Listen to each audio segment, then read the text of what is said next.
Hello everybody, welcome back. Well, this time welcome back just to the kitchen.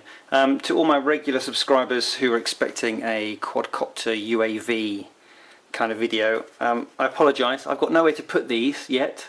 I might have to do another channel, but for the meantime I just couldn't ignore any longer the amount of requests I had for how do I go about roasting coffee at home. I think people kind of seem to think I had some sort of monster coffee roasting machine in my basement or something. No. I do it a bit more of, as you'd expect from the kitchen table videos, a bit more of a lo-fi method. So before we go any further, little glass of something just to help us along the way. Cheers. So, roasting coffee at home. Yes, you can get all sorts of very expensive coffee roasting machines, or you can do it this way. What will you need? Well, first of all, you need some unroasted or green coffee.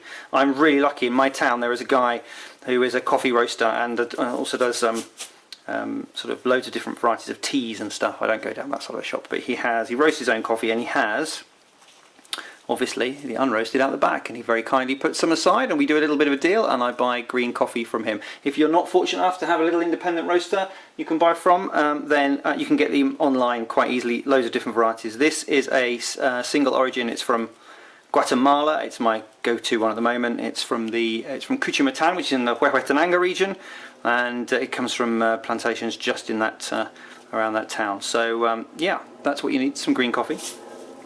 Things you will need later: a metal tray, something to put them on to cool, and 2 sieves, 2 colanders, or in my case a sieve and a colander. This is for going outside and cooling them. Other things you will need is up here, hang on a second,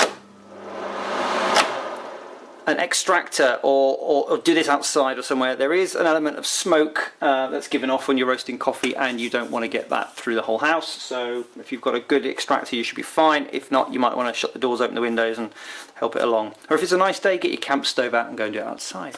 The other thing you need is one of these. Americans will, my American viewers will recognise this. It's the Whirleypop stovetop popcorn pan from, is it Wabash Farms, anyway, whirleypop.com. Great for roasting coffee. Bizarrely. This one, as you can see by the state of the inside of it, well loved on the coffee front. No need to clean it, we like a bit of coffee oil. Yeah, this is brilliant, really well made, really strong gears in here that will put up with the extra weight that the coffee, the green coffee provides. I did try a cheap version that you can get in the UK. It's red. It was available in well-known high street stores for a while at like 15 quid or something, and it lasted three roasts, because this just couldn't hack it, and these all stripped, the gears here stripped. So these, I believe, are pretty ubiquitous in America, and you probably get like 3 of them for $10 over here, because they're imported. I did find one. If you search online, you can find places that have got them. It's the Whirleypop, and it's approximately £25–30. I think, at least it was when I got mine well over 2 years ago. It could hopefully be cheaper now. So that's what you need, and obviously a stovetop hob, or whatever you want to call it, a burner, gas here. And what I'm going to do before I go any further is put this on to preheat. So we want to turn this on to a low medium heat and let it warm up, and we'll come back in just a second. Okay, so that's been preheating for a few minutes. Let's just have a little look inside. Oh yes, smoking nicely. You don't want to get it too hot, you can melt the pan, but neither do you want it cold. Obviously it's going to take ages for the coffee to roast. Now I'm going to put all of this in. I do about 1 cup at a time. An American cup measurement works fine in here. If you want to, obviously, want more coffee to drink, I would do 2 roasts, because it works better with a smaller amount. It's about 200 grams or so, roughly, in weight, if you want to do it by weight. But you know, you'll soon learn what feels too heavy to spin and what doesn't work. So once you've got some heat in there, we're going to pour all these in. So let's do that now.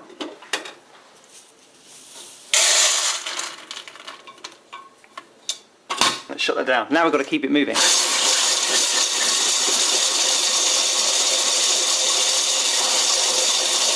So you want to do about 2 turns a second,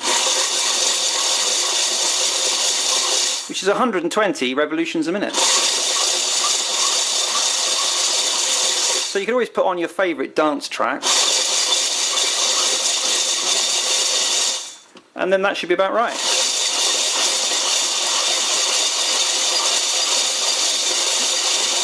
Now it's just a question of keep turning. And we'll come back when something interesting happens.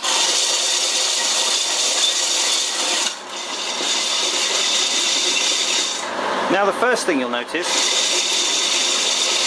a bit of a funny smell. Sort of reminds me of grass or hot hay. But that's a good sign things are going. We can have a little peek inside. Ah, starting to get some colour there. Right, let's keep going. Okay, let's turn the extract off and have a look how we're going. A couple of minutes down the line, look, we're getting some real colour there. A cinnamon colour. Nearly getting to an important stage. Right, this is important. Have a listen.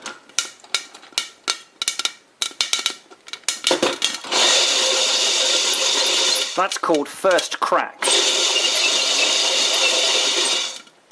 And once you've gone past first crack, the coffee is technically drinkable if you want a very light roast, as you'll see. Get the extract back on.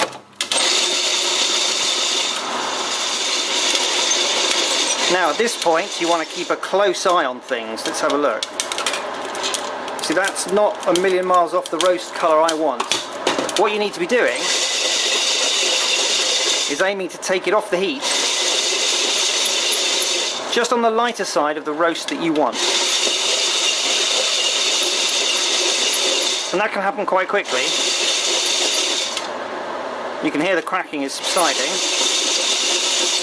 Now if you go towards second crack, which is more of a crackly noise, we're starting to get into the very dark roasted territory. So I'm going to pull that out now, it's crackling. Let's go. Here we go.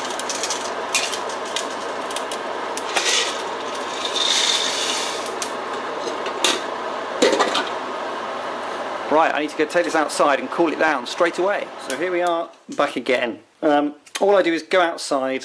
It's ideal if there's a bit of a light breeze, but if not, just you can manage. The reason for the breeze, what you do is just pass it between sort of sieve and sieve, or colander and colander, and do it at a bit of height. And then as any breeze, or just even if you move yourself slightly, as the beans go down in a bit of a stream, which helps to cool them, the sort of papery coating that's called the chaff will blow away in that breeze, and you won't end up with it in your coffee. So I have seen some people set up fans to blow it and stuff like that, but I just find if there's a breeze outside, use that. If there's no breeze, if you kind of, as you're pouring, a bit of skill here, if you're pouring, as you move like that, you'll leave the chaff behind. But this is all I do, just like this.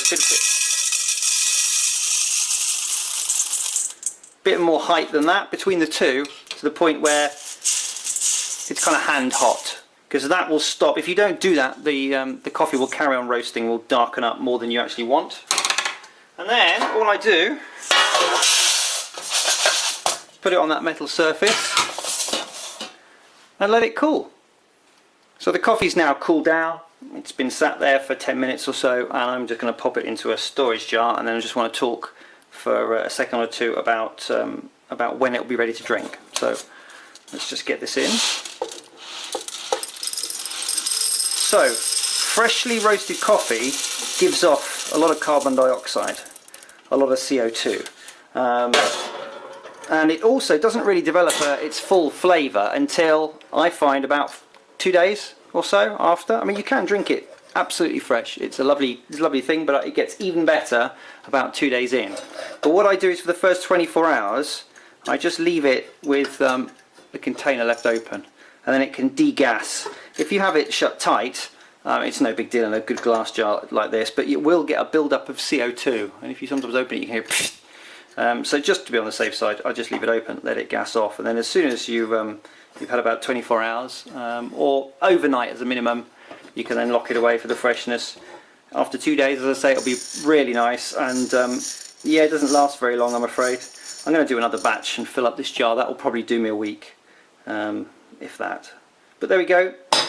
I was asked many times. That's how I roast coffee at home, the kitchen table way. Thanks very much for watching. See you next time, and we will be back on the kitchen table and talking UAVs and quads and things. So thanks for watching. Bye.